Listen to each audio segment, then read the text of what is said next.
काल परवाकडे ज्या बातम्या पाहिल्या मी, सगळ्यांकडून इन्कमिंग चालू आहे, इन्कमिंग चालू आहे. ठीक आहे, इन्कमिंग चालू असेल भाजपामध्ये, पण एक तुम्हाला सांगतो, जेवढं इन्कमिंग तिथे होईल तेवढं इथे आपल्या प्रामाणिक कार्यकर्त्यांना संधी दिली जाईल.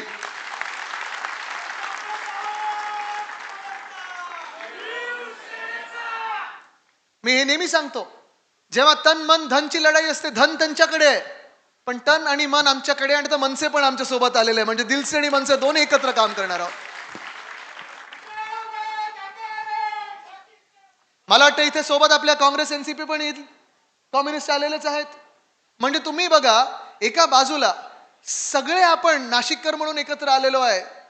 आपली जी काही छोटे मोठे वाद असतील, भांडण असतील, हे सगळं बाजूला ठेवून आपण महाराष्ट्रासाठी एकत्र आलोय, नाशिकसाठी एकत्र आलेलो आहे. आणि दुसऱ्या बाजूला सत्तेची भूक लागलेली आहे, तळमळ चालू आहे, मळमळ चालू आहे. म्हणून भाजप एका बाजूला, सगळे इकडचे तिकडचे सगळे जे काही डागी लोक आहेत, भ्रष्टाचारी लोक आहेत, त्यांना घेण्याला मागे लागलेले आहेत. Washing machine, washing powder Nirma. पण आज तुम्ही उत्तर द्यायचं, नाशिकने उत्तर द्यायचंय की तुम्हाला कुठचे लोक मान्य आहेत. एका बाजूला आपण सगळे प्रामाणिक लोक या मंचावर बसले, तुमच्यामध्ये सगळे प्रामाणिक लोक आहेत. कदाचित उद्याचे महापौर इथून येऊ शकतात, समोरून येऊ शकतात. म्हणजे असं नाही की इथून नाही येऊ शकत, नाही तर लगेच तुम्ही हे सगळे फोन करतील साहेबांना की आमचं तिकीट टापलं, मी तिकीट देत नाही, ते साहेब करतात. पण हे सगळं होत असताना दुसऱ्या बाजूला जे डागी लोक आहेत त्यांनी देखील उत्तर द्यायचं आहे.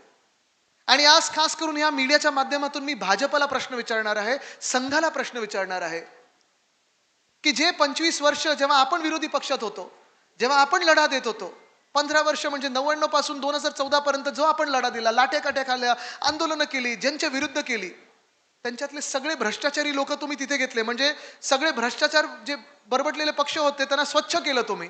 ज्यांच्यावर आरोप झाले होते, जे आरोप सिद्ध झालेत, त्यांना तुम्ही तुमच्या पक्षात घेतायत. जे खोटे नाटे आरोप होते ते अजूनही स्वच्छ म्हणून आमच्या सोबत आहेत. मग भाजपच्या कार्यकर्त्यांना विचारतोय, मी संघाच्या कार्यकर्त्यांना विचारतोय, तुम्ही ह्याच्यासाठी लढला होतात का? आज भाजपामध्ये हे सगळीकडे होते, मुंबईत असेल, पुण्यात असेल, नाशिकमध्ये असेल, ठाण्यात असेल, जिथे जिथे इन्कमिंग झालेलं आहे, तुम्ही साधा प्रश्न त्यांच्या स्थानिक आमदार किंवा खासदारांना विचारा की तुम्हाला विचारून हे ना घेतलं का पक्षामध्ये. बरं, त्यांच्यासाठी जे लढत होते, त्यांचे जे कार्यकर्ते होते, जर हेच सगळे डागी लोक तुमच्यामध्ये घेतले, तर ह्या कार्यकर्त्यांना, तुमच्या कार्यकर्त्यांना कधी तिकीट मिळणार आहेत? हा प्रश्न राहतोच.